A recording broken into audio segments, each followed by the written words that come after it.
Hello everyone, welcome to my YouTube channel. कैसे हो आप सब लोग? आई होप आप सब ठीक होंगे और अपनी स्टडी को एंजॉय कर रहे होंगे। वीडियो स्टार्ट करने से पहले जो लोग इस चैनल पर न्यू हैं वो प्लीज़ इसको वीडियो को लाइक करें, शेयर करें और सब्सक्राइब करें। ओके, सो स्टूडेंट्स, आज का जो हमारा टॉपिक रहेगा वो है interstitial void or interstitial sites. क्या टॉपिक है? Interstitial void or interstitial sites. क्या होते हैं वाइड? एक्चुअली हम इससे पहले पढ़ चुके हैं। ऑक्टाहेड्रल वाइड और टेट्राहेड्रल वाइड मैंने आपको बताया था कि वो कैसे बन रहे थे। अब थोड़ा हमें इनको डिटेल में पढ़ना है, ठीक है? कैसे बनते हैं देखते हैं। हमने 3 डायमेंशनल क्लोज पैकिंग देखी, कैसे होती है 3 डायमेंशनल क्लोज पैकिंग। यहाँ पे आपके पास क्या होता था, फर्स्ट लेयर बनती थी। ऐसे करके हम लोग एटम की एक लेयर बनाते थे। फिर उसके बाद सेकेंड लेयर जब बनाई जाती थी उसको फर्स्ट रो के एटम के डिप्रेशन में लाई करते थे उसके एटम्स। इस तरीके से सेकेंड रो के एटम, सेकेंड रो का जो एटम है फर्स्ट रो के 2 एटम के डिप्रेशन के बीच में लाई करेगा। कुछ इस तरीके से, कुछ इस तरीके से, ठीक है। यहाँ पे ये ए टाइप के एटम होते थे, ठीक है। ये सारे के सारे ए टाइप के एटम होते थे। सॉरी, ये लेयर जो थी वो ए टाइप की थी, ठीक है। अब यहाँ पे ये चीज़ बताई थी मैंने आपको कि हम फर्स्ट लेयर कैसे बनाते हैं। अब देखिए यहाँ पे जब इसकी पैकिंग हो रही है, फर्स्ट लेयर की मैं बात कर रही हूँ, ऐसे करके ये 2 एटम है। उसके बाद जो नेक्स्ट रो का एटम है वो इन 2 एटम के डिप्रेशन के बीच में लाई कर रहा है। और इसके बीच में आप देख रहे होंगे कुछ वेकेंट स्पेस बच रही है, कुछ वेकेंट स्पेस बच रही है। ये जो वेकेंट स्पेस है इसी को बोलते हैं वाइड। क्या बोलते हैं इसको? वाइड, या फिर इंटरस्टिशियल वाइड, या फिर इसी का नाम होता है इंटरस्टिशियल साइट्स। आई होप आपको क्लियर हुआ होगा कि क्या होता है इंटरस्टिशियल वाइड या इंटरस्टिशियल साइट, ठीक है। मैं फिर से आपको बता देती हूँ कि क्लोज पैकिंग के बाद जो वेकेंट स्पेस बचती है उसी को बोलते हैं वाइड या फिर इंटरस्टिशियल साइट। ओके, यहाँ तक क्लियर है सबको? ठीक है। अब यहाँ पे क्या बताया मैंने आपको कि ये फर्स्ट लेयर की पैकिंग हो गई। अब यहाँ पे क्या होता था, हमारे पास डिफरेंट टाइप्स के बाइट्स बनते थे। अगर मैं इसकी बात करूँ, ये एटम है, ये एटम है और यहाँ पे एक एटम रखा, तो यहाँ पे जो वाइड बनता था वो बनता था ट्राइंगुलर वाइड। कुछ इस तरीके का वाइड बनता था वो, ठीक है।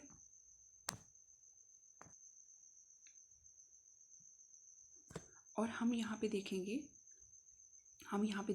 2 और मेन टाइप के वाइड्स। एक होगा आपके पास टेट्राहेड्रल और सेकंड होगा ऑक्टाहेड्रल वाइड, ठीक है। ये कैसे बनते हैं हम देखते हैं।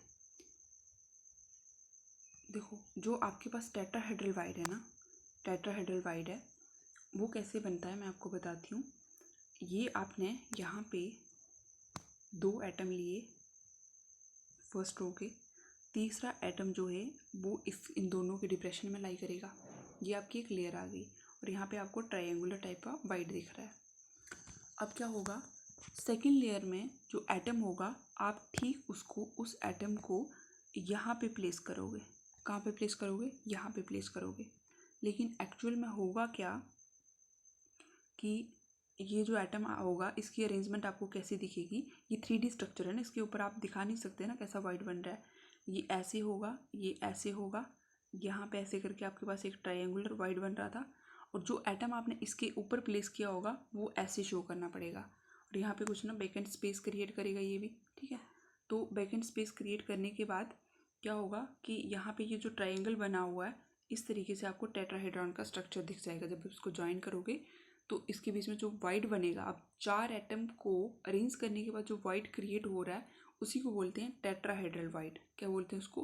Tetrahedral void. सेकेंड आता है हमारे पास ऑक्टाहेड्रल वाइड। ये कैसे बनता है ये देखते हैं।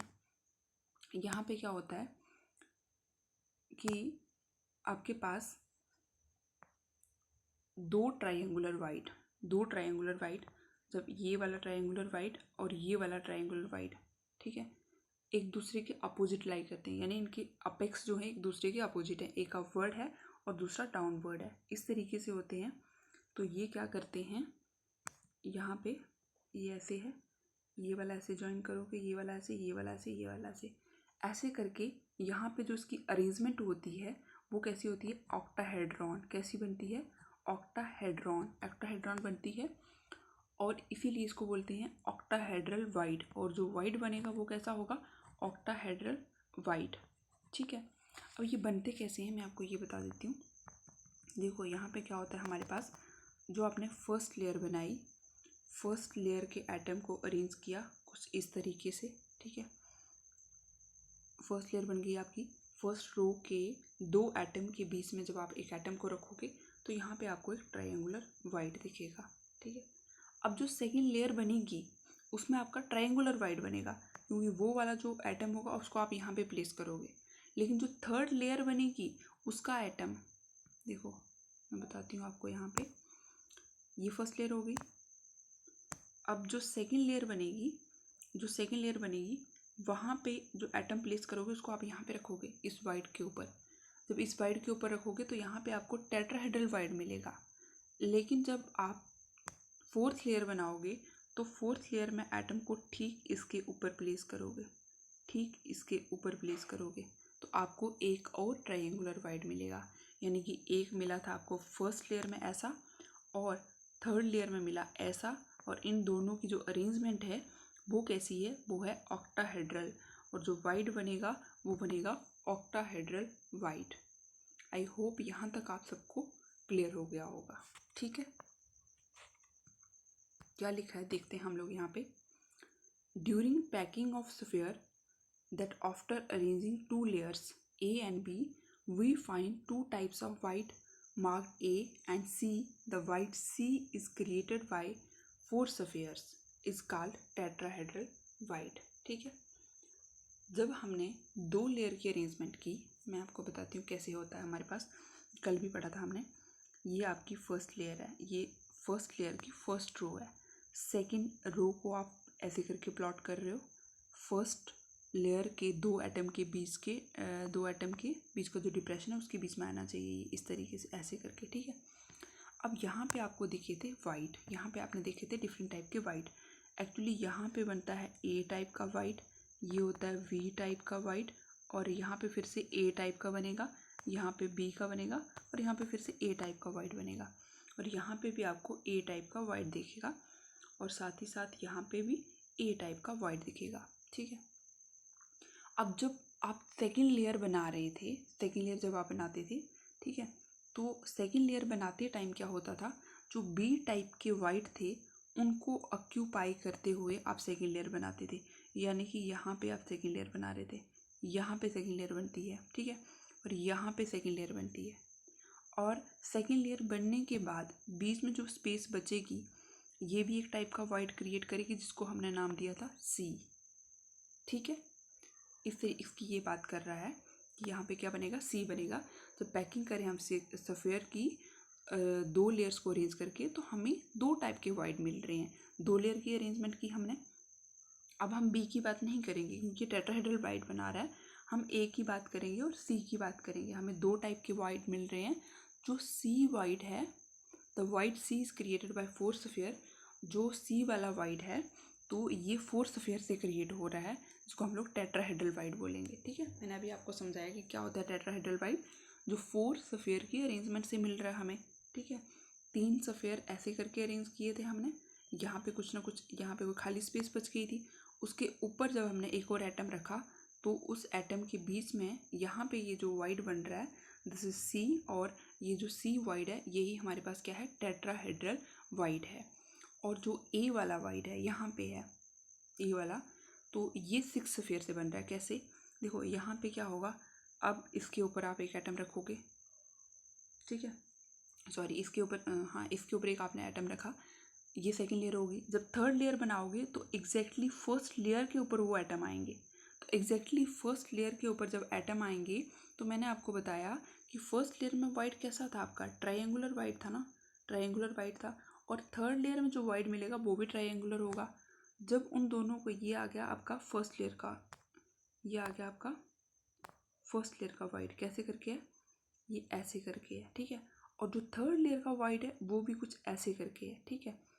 अब इसको इसके साथ ज्वाइन किया, इसको इसके साथ ज्वाइन करो, इसको इसके साथ, इसी करके ऐसे करके आपको जो अरेंजमेंट मिलेगी वो मिलेगी ऑक्टाहेड्रल अरेंजमेंट, और वाइड बनेगा ऑक्टाहेड्रल वाइड। आई होप यहाँ तक सबको क्लियर हो गया होगा, ठीक है। नेक्स्ट मैंने ये बता रखा है कि यहाँ पे देखो, ये हमने क्या किया हुआ है, ये फर्स्ट लेयर बनाई, ये जो सॉलिड दिख रही है फर्स्ट लेयर है, और ये जो आपको थोड़ा सी आउटलाइनिंग दिख रही है ये सेकेंड लेयर की अरेंजमेंट है, ठीक है। फर्स्ट लेयर में जो खाली स्पेस बच रही थी और उसके ऊपर आपने एक और सफ़ेद रख दिया तो यहाँ पे बन गया टेट्राहेड्रल वाइड। और ये जो ओ दिख रहा है ना, ओ ये बन रहा है आपका ऑक्टाहेड्रल वाइड। ये कैसे बन रहा है, फर्स्ट लेयर के 3 एटम थे, ठीक है, 3 एटम थे, और उसके ऊपर क्या किया आपने, ये फर्स्ट लेयर के 3 एटम थे, उसके ऊपर 3 और एटम आ रहे हैं, और फिर भी जो वेकेंट स्पेस बच रही है ओ से रिप्रेजेंट कर रहे हैं, उसी को बोला जाता है ऑक्टाहेड्रल वाइड। क्या बोलते हैं उसी को, ऑक्टाहेड्रल वाइड, ठीक है। जैसे यहाँ पे ऐसे करके ड्रॉ किया हुआ है, ये आपका आ जाता है, ठीक है। ये एक आपका 3 लेयर्स आपने बनाई हैं। उसके बाद आप यहाँ पे इस तरीके से बना रहे हो सेकेंड लेयर, फिर भी आपके पास वेकेंट स्पेस बच रही है, पहले की भी वेकेंट स्पेस है, फिर भी आपके पास ये सेंटर में जो वेकेंट स्पेस बच रही है इसी को बोलते हैं ऑक्टाहेड्रल वाइड। क्या बोलते हैं इसको, ऑक्टाहेड्रल वाइड। आई होप यहाँ तक सबको क्लियर हो गया होगा। नेक्स्ट चलें, क्या होता है टेट्राहेड्रल वाइड या टेट्राहेड्रल साइड, मैंने आपको बताया ये टेट्राहेड्रल वाइड को ही टेट्राहेड्रल साइड भी बोलते हैं। इसमें क्या होता है, इस sphere in second layer is placed above 3 sphere, ठीक है, touching one another in first layer. The centre of these sphere lies at the apex of tetrahedron. The shape of wide is not tetrahedral but the arrangement is tetrahedral, ठीक है। Shape उसकी tetrahedral नहीं होती, उसकी arrangement tetrahedral होती है, पर जो वाइड बनता है वो टेट्राहेड्रल वाइड बनता है। उसी को हम लोग टेट्राहेड्रल वाइड या टेट्राहेड्रल साइड भी बोलते हैं। क्या बोलते हैं, टेट्राहेड्रल वाइड या फिर इसको साइड भी बोलते हैं। ये बात मैंने आपको बता दी जो इसने लिखी हुई है कि हमारे पास क्या होता है, फर्स्ट लेयर की बात कर रहे हैं हम लोग। फर्स्ट लेयर में 3 एटम है, इस तरीके से 3 एटम है। जब फोर्थ लेयर जो 4 एटम होगा, फोर्थ एटम होगा सेकेंड लेयर का, वो उसको टच करके ऐसे बनाएगा, लेकिन 3D में हम उसको रिप्रेजेंट नहीं कर सकते ऐसे करके। तो हमारे पास जो फोर्थ एटम होगा उसको हम यहाँ पे शो करेंगे। यहाँ पे एक ट्रायंगुलर वाइड बन रहा होगा, यहाँ पे एक वेकेंट स्पेस होगी, इसकी अपेक्स को ज्वाइन करेंगे इस तरीके से, तो टेट्राहेड्रॉन बन जाता है। और जो वाइड बनेगा वो बनेगा टेट्राहेड्रल वाइड, या फिर उसको बोलेंगे टेट्राहेड्रल साइड। क्लियर, यहाँ तक आई होप सबको क्लियर हो गया होगा, ठीक है। देखो ये मैंने बताया हुआ आपको कि कैसे बनता है टेट्राहेड्रल वाइड। यहाँ पे ये आपके पास 2 एटम हैं, इन 2 एटम के डिप्रेशन के बीच में थर्ड एटम लाई कर रहा है, और ये जो वेकेंट स्पेस थी बीच में इसके ऊपर आपने फोर्थ एटम रख दिया, ठीक है। आगे उसने बताया कि जो फोर्थ एटम है वो 3D में हम उसको ऐसे नहीं रख सकते, उसको हमें ऊपर रखना पड़ेगा, तो आपको शेप कुछ ऐसी मिलेगी, टेट्राहेड्रॉन अरेंजमेंट मिलेगी, और जो वाइड मिलेगा वो मिलेगा टेट्राहेड्रल वाइड। क्लियर है यहाँ तक। नेक्स्ट आता है हमारे पास ऑक्टाहेड्रल वाइड, ठीक है। क्या आता है, ऑक्टाहेड्रल वाइड आता है। This type of void or site is found at the centre of 6 spheres, ठीक है। मैंने आपको बताया कैसे बनता है ऑक्टाहेड्रल वाइड। ये आपने कोई अरेंजमेंट की हुई है एटम की, यहाँ पे खाली स्पेस दिख रही है आपको, दूसरी आप अरेंजमेंट की एटम की जो अरेंजमेंट ऐसे करते हो, फिर भी आपको ये वेकेंट स्पेस दिख रही है बीच में, फिर भी जो वेकेंट स्पेस बच रही है 6 एटम्स की अरेंजमेंट के बाद, तो वो बनाती है आपका ऑक्टाहेड्रल वाइड। क्या बनाती है, ऑक्टाहेड्रल वाइड बनाती है वो, ठीक है। Each octahedral wide is produced by 2 set of equilateral triangle which point in opposite direction. Thus, wide formed by 2 equilateral triangle with apex in opposite direction. ये चीज़ भी मैंने आपको बता दी कि किस तरीके से बनते हैं। फर्स्ट लेयर में जब आपने फर्स्ट लेयर की अरेंजमेंट की तो आपको वाइड कुछ ऐसा मिला, फिर आपने उसके ऊपर जब सेकेंड लेयर की अरेंजमेंट की तो आपको वाइड कुछ ऐसा मिला, ट्रायंगुलर वाइड। जब इन दोनों को ज्वाइन करोगे तो क्या मिलेगा आपको, ऑक्टाहेड्रॉन, ठीक है। अरेंजमेंट कैसी होगी, ऑक्टाहेड्रॉन होगी। और जो वाइड मिलेगा वो कैसा मिलेगा, ऑक्टाहेड्रल वाइड मिलेगा। उसी को बोलेंगे हम लोग ऑक्टाहेड्रल वाइड या ऑक्टाहेड्रल साइड्स, ठीक है। और यहाँ पे जो ये वाइड होगा वो सराउंड होगा 6 स्फीयर से, जो उसके वर्टेक्स पे लाई करेंगे टेट्राहेड्रॉन के, ठीक है। आई होप यहाँ तक सबको क्लियर हो गया होगा। नेक्स्ट चलें, ये मैंने बताया आपको कि किस तरीके से हमारे पास ऑक्टाहेड्रल वाइड बनता है। यहाँ पे इसने क्या किया हुआ है, ये फर्स्ट लेयर है, ये फर्स्ट लेयर है जो सॉलिड स्ट्रक्चर है, डॉटर लाइन सेकंड लेयर है। अब फर्स्ट लेयर की पैकिंग के बाद बीच में सेंटर में खाली स्पेस दिख रही थी, लेकिन सेकंड लेयर की पैकिंग के बाद भी वैकेंट स्पेस दिख रही है। तो मैंने बता दिया आपको कि पहले में वो उसका ट्रायंगुलर ऐसे करके स्पेस थी, और सेकंड में जो लेयर के अरेंजमेंट के बाद वाइड बन रहा है वो भी ट्रायंगुलर है। तो इसको ज्वाइन करोगे आप कुछ इस तरीके से, तो आपको बन जाएगा ऑक्टाहेड्रल वाइड, और उसकी जो ज्योमेट्री होगी वो होगी ऑक्टाहेड्रल वाइड। ज्योमेट्री होगी वो ऑक्टाहेड्रॉन अरेंजमेंट होगी, और जो उसका वाइड बनेगा वो बनेगा ऑक्टाहेड्रल वाइड। आई होप यहाँ तक सबको क्लियर हो गया होगा, ठीक है। अब एक बात आपको याद रखनी है, वो क्या याद रखनी है कि हमारे पास टेट्राहेड्रल के केस में नंबर ऑफ टॉपिक है आपका नंबर ऑफ टेट्राहेड्रल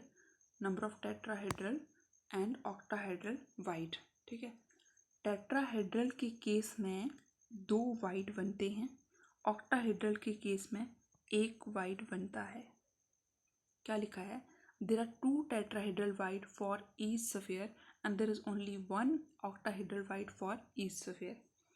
हर एक एटम के लिए, एटम बोलो या स्फीयर बोलो, उसके लिए 2 टेट्राहेड्रल वाइड होते हैं, और हर एक एटम के लिए 1 ऑक्टाहेड्रल वाइड होता है, ठीक है। अगर आपके पास n नंबर ऑफ एटम्स हैं तो उसमें टेट्राहेड्रल वाइड्स 2n होंगे। अगर आपके पास n नंबर ऑफ एटम्स हैं तो उसमें जो ऑक्टाहेड्रल वाइड होंगे वो n होंगे। ये बात आपने याद रखनी है। और हमने देखा कि जो FCC अरेंजमेंट थी, और उसमें FCC जो थी, जब हमने थर्ड लेयर की पैकिंग की तो HC हमें मिली हेक्सागोनल क्लोज पैकिंग HCP, और face centre cubic close packing देखने को मिली, ठीक है। उन दोनों में ही आपको टेट्राहेड्रल वाइड भी मिल रहे थे और ऑक्टाहेड्रल वाइड भी मिल रहे थे। मैंने क्या बोला कि पर एटम 2 टेट्राहेड्रल वाइड होंगे और पर एटम 1 ऑक्टाहेड्रल वाइड होगा। तो उन सबको मिलाएंगे तो कितने मिल जाएंगे हमें, 3n। यानी कि आपको HCP में हेक्सागोनल क्लोज पैकिंग या face centre cubic close packing में total number of octahedral void जो मिलेंगे वो कितने मिलेंगे, 3n। अब n का जो भी नंबर होगा आप पुट कर सकते हो। यहाँ तक बात समझ आई कि नंबर ऑफ वाइड्स कितने होंगे पर atom in case of tetrahedral void, और अगर ऑक्टाहेड्रल होगा तो उसमें कितने होंगे पर एटम, ऑक्टाहेड्रल वाइड कितने होंगे, ये आप यहाँ से कैलकुलेट कर सकते हो। आई होप यहाँ तक आप सबको क्लियर हो गया होगा, ठीक है।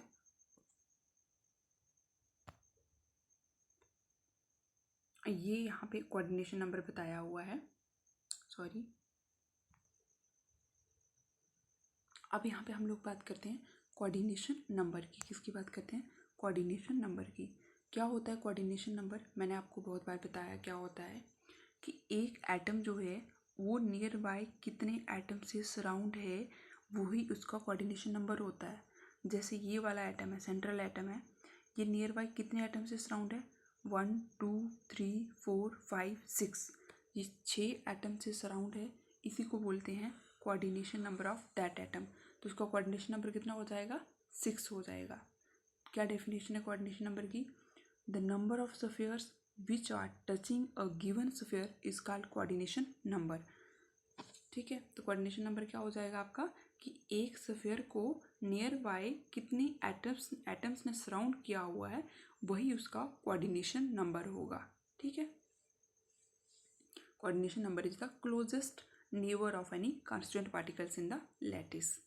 अब बात करते हैं हम लोग HCP की या CCP की, यानी कि हेक्सागोनल क्लोज पैकिंग या क्यूबिक क्लोज पैकिंग अरेंजमेंट की।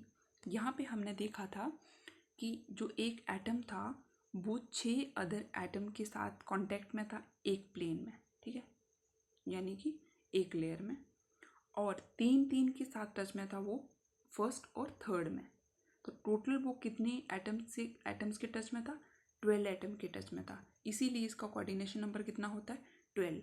यहाँ पे देखिए, ये है आपके पास HCP या CCP अरेंजमेंट। फर्स्ट लेयर में क्या देखा आपने? ये इसकी फर्स्ट लेयर है, ठीक है, फर्स्ट लेयर बोलो या प्लेन। यहाँ पे एक एटम 3 एटम के टच में है, ये वाला एटम जो शो कर रखा है इसने, ये 3 के टच में है।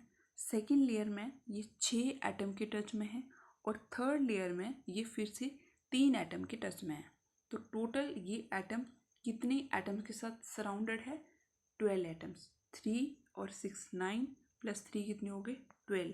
That's why in case of hexagonal close packing या क्यूबिक क्लोज पैकिंग अरेंजमेंट के केस में जो कोऑर्डिनेशन नंबर होता है एटम का, वो कितना होता है? 12 होता है। आई होप यहाँ तक सबको क्लियर हो गया होगा, ठीक है। So this is today's lecture. I hope आपको ये लेक्चर अच्छा लगा होगा तो कमेंट करके ज़रूर बताएं। Thank you so much for watching lecture.